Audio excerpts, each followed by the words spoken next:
ప్రేమగల తండ్రి, మహోన్నతుడైన దేవ, భూమి ఆకాశములకు సృష్టికర్తవైన యేసు ప్రభువా, ఈ యొక్క ఉదయకాల సమయంలో మా ప్రభు రక్షకుడు మీ ప్రియకుమారుడైన యేసు ప్రభు వారి జీవం కలిగిన పరిశుద్ధమైన నామములో మీ నివాస స్థలమైన తేజో మహిమ నిలిచిన పరిశుద్ధాలయంలో చేరి మిమ్మల్ని స్తుతించడానికి, పూజించడానికి రాత్రంతా కాపాడి మా ఆయుష్ని మా దినాలు పొడిగించి మాకు ఇచ్చిన మరో నూతన దినాన్ని బట్టి మిమ్మల్ని స్తుతిస్తున్నాం.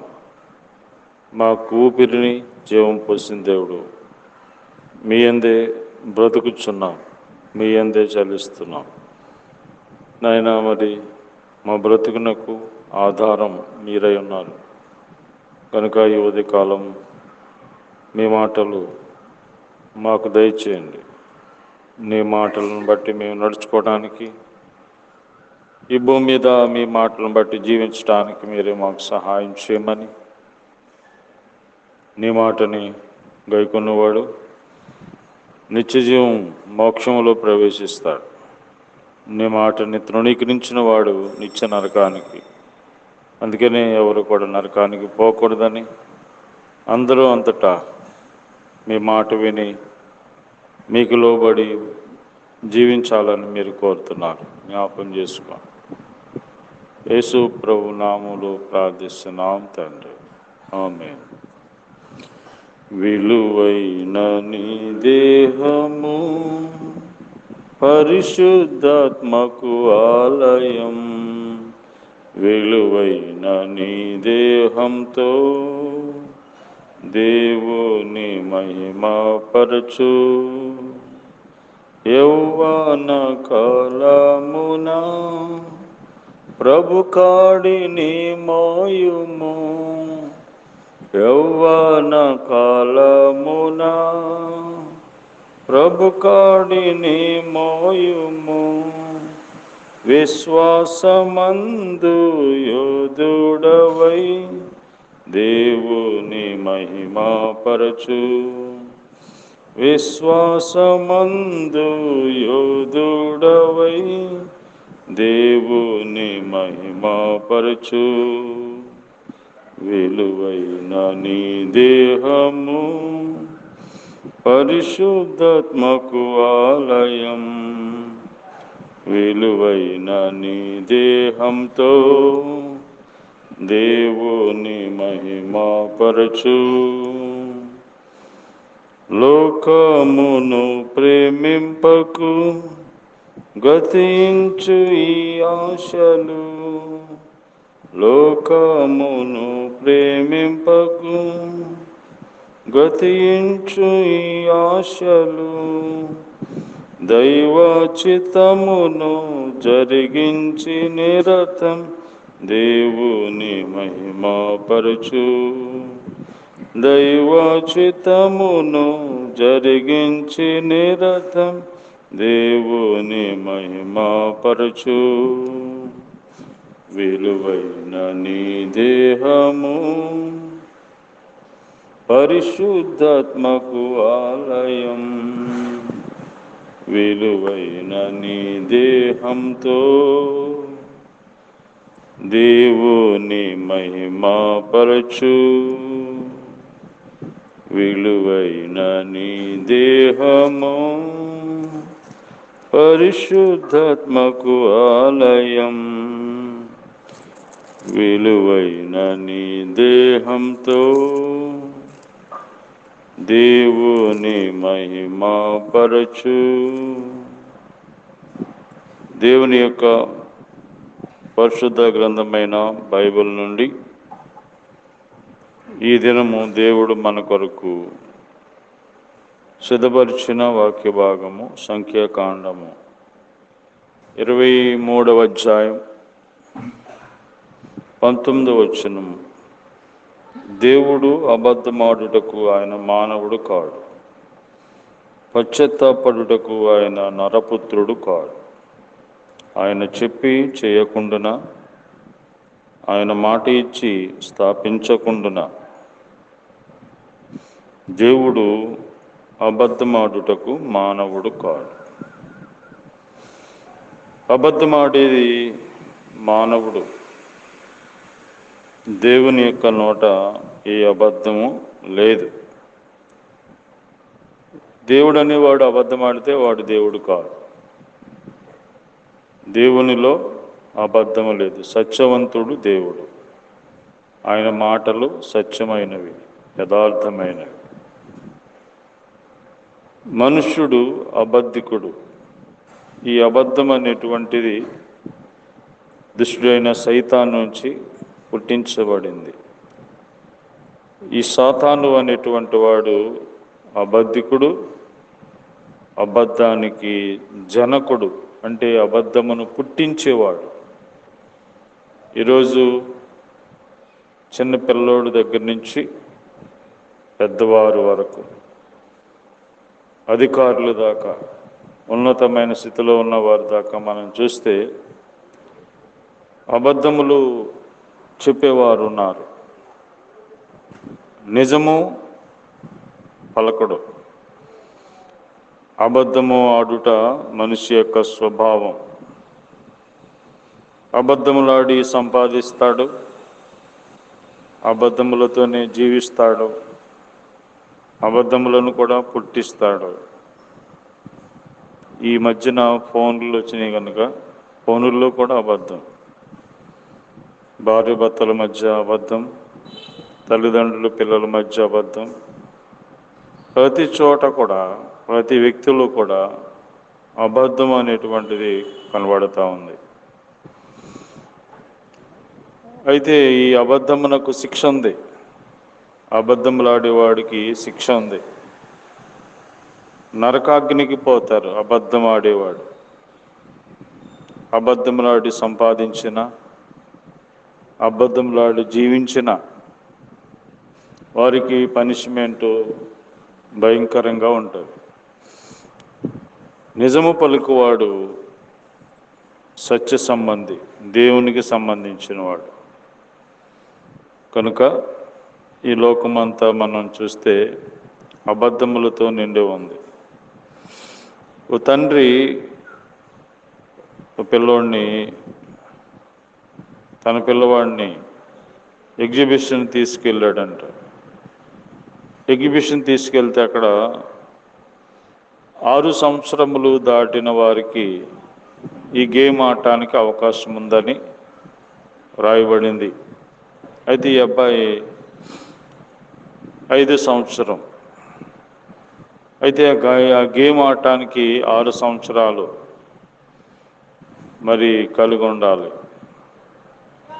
అయితే మరి తండ్రి ఏమన్నాడంటే,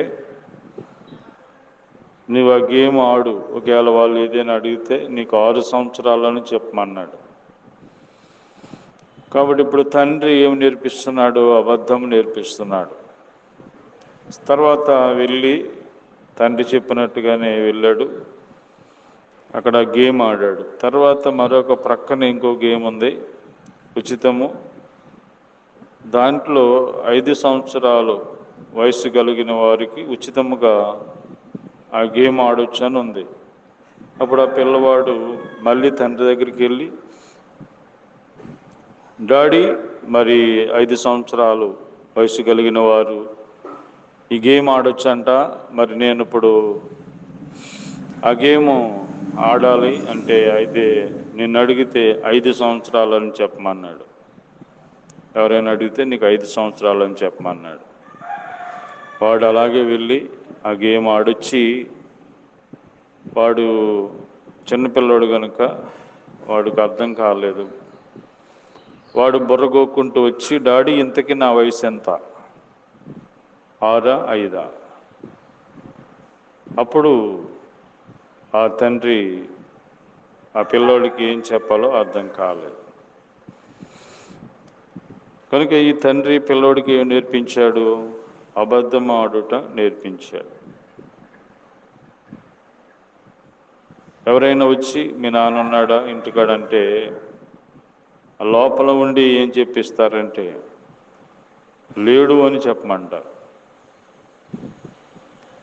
ఇవన్నీ కూడా పిల్లలకి అలవాటు చేసేది పెద్దవారు. కాబట్టి వారి జీవితాన్ని పాడు చేసేది పెద్దవారు. కాబట్టి ఈ విధంగా పని దగ్గర అబద్ధం, ఈ విధంగా డబ్బు దగ్గర అబద్ధం, బ్రతుకంతా అబద్ధమే. కాబట్టి దేవుడు అబద్ధం ఆడ నేరనివాడు. దేవుడు సత్యవంతుడు. దేవుని మాటలన్నీ సత్యమైనవి, యథార్థమైనవి. ఈ అబద్ధికుడైన మనిషిని మార్చడానికి దేవుడు ఈ లోకానికి వచ్చాడు. అబద్ధములో పుట్టి అబద్ధంలోనే జీవిస్తూ అబద్ధములను పలుకుచు చివరికి అబద్ధములోనే చనిపోయి నరకానికి పోతున్నటువంటి నిన్ను నన్ను రక్షించడానికి దేవుడు ఈ లోకానికి వచ్చాడు. ఆయన సత్యవంతుడు. ఆ సత్యవంతుని యందు మనం ఉండాలని, ఆ దేవుడిలో మనం ఉండాలని ఈ అబద్ధమైన జీవితాన్ని మార్చడానికి యేసు ప్రభు లోకానికి వచ్చారు. కాబట్టి ఆయన యందు శ్వాసం ఉంచిన వాడు సత్యవంతుడు, సత్యంగా జీవిస్తాడు. కాబట్టి అందుకనే ప్రభువు చెప్పారు, అబద్ధమునకు దూరంగా ఉండుము. మీరు ఒకరికొకరు అవయవాలు ఉన్నారు కనుక మీరు అబద్ధమాడుట మాని ప్రతివాడు తన పొరుగువానితో సత్యమే మాట్లాడాలి.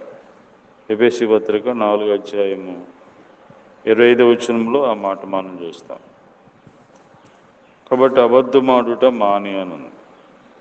అబద్ధం ఆడటం మానకపోతే దానికి శిక్ష ఏంటి? ప్రకటన గ్రంథం 21 అక్కడ మనం చూస్తాం, పిరికి వారును అవిశ్వాసులను అసహ్యులను నరహంతకులు వ్యభిచారులు మాంత్రికులు విగ్రహారాధికులు అబద్ధికులందరూ అగ్నిగంధకాలతో గుండములో పాలు పొందుదురు. ఇది 2వ మరణం. కాబట్టి అగ్నిగుండం ఉంది, తప్పించుకోలేరు. కాబట్టి ఎందుకంటే దేవుడు సత్యవంతుడు కనుక ఆ సత్యవంతుని దగ్గరికి వెళ్ళాలంటే మనం భూమి మీద ఉండగానే సత్యవంతులుగా దేవుని చేత మార్చబడాలి. కాబట్టి దేవుని దగ్గరికి వెళ్ళాలంటే అబద్ధములాడేవాడు వెళ్ళడు. ప్రకటన 21:27 గొర్రెపిల్ల యొక్క జీవగ్రంథం అందు రాయబడిన వారే దానిలో ప్రవేశించరు కానీ నిషిద్ధమైనది ఏదైనా అసహ్యమైన దానిని అబద్ధమైన దాన్ని జరిగించువాడైన దానిలోనికి ప్రవేశింపడు. కాబట్టి అబద్ధములతో జీవించేవాడికి పరిశుద్ధ పట్టణంలో ప్రవేశము లేదు. ప్రకటన 22:15 కుక్కలు మాంత్రికులు వ్యభిచారులు నరహంతకులు విగ్రహార్థికులు అబద్ధమును ప్రేమించి జరిగించు ప్రతివాడు వెలుపట ఉండును. కాబట్టి అబద్ధికుడైనటువంటి మనిషిని సత్యవంతులుగా చేయటానికే దేవుడు వచ్చి ఆయన రక్తమును మన కోసం ఇచ్చి మనల్ని పవిత్రపరిచి సత్యవంతులుగా చేయడానికి ఇష్టపడ్డాడు. ఇప్పుడు ఎవరైతే క్రీస్తులోనికి వస్తారో వారు సత్యవంతులుగా ఉండాలి. అబద్ధం ఆడటం మానాలి. అబద్ధం అనేది అది ప్రాణ అపాయకరమైనది, ప్రాణాన్ని తీసేటువంటిది. కాబట్టి కొంతమంది మంచినీళ్ళు తాగినట్టుగా అబద్ధాలు ఆడుతారు. భయం ఉండదు, అబద్ధం ఆడమని భయం ఉండదు, పశ్చాత్తాపం ఉండదు.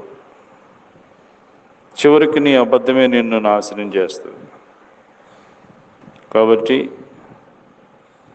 దేవుడు అబద్ధం ఆడ నేరనివాడు, సత్యవంతుడు. మానవుడు అబద్ధములాడేవాడు. అందుకని ఈ అబద్ధికుణ్ణి మార్చడానికి దేవుడు ఇష్టపడుతున్నాడు. రండి దేవుని దగ్గరికి, ప్రభు సహాయం చేస్తారు. ప్రేమగల తండ్రి, మహోన్నతులైన దేవా, అబద్ధం ఆడనారని దేవుడవు ఈ లోకానికి మానవుడిగా వచ్చి అబద్ధములాడి పిల్లలమైన మమ్మలను రక్షించడానికి మీరు ఇష్టపడ్డారు. అబద్ధములో పుట్టి అబద్ధములో జీవిస్తున్నటువంటి మమ్మల్ని రక్షించడానికి రక్తమంతా చెందించారు. సత్యవంతులుగా చేయడానికి మా శిక్షను మీరు భరించారు. ప్రభా, మీరు చేసిన ఈ త్యాగాన్ని బట్టి వందనాలు. ఎవరైతే ఇంకా అబద్ధములతో జీవిస్తున్నారో వారి జీవితాలని మార్చండి, వారిలో కార్యం జరిగించండి. అబద్ధం ఆడటం మాని సత్యమును పలికేవారిగా అందరినీ సిద్ధపరచండి. మా దేశమును, రాష్ట్రమును, గ్రామమును, అధికారులను అందరినీ కూడా దర్శించమని, రోగులుగా ఉన్న వారిని స్వస్థపరచండి. ఆయా ఇబ్బందులు ఉన్న వారికి సహాయం చేయండి. యేసు ప్రభునామములో ప్రార్థిస్తున్నాం తండ్రి, ఆమేన్. తండ్రి అయిన దేవుని ప్రేమ, ప్రభు అయిన యేసుక్రీస్తు వారి కృప, పరిశుద్ధాత్మ దేవుని అను సహవాసము మనందరికీ సదాకాలం తోడయండి కాపాడును గాక. ఆమేన్.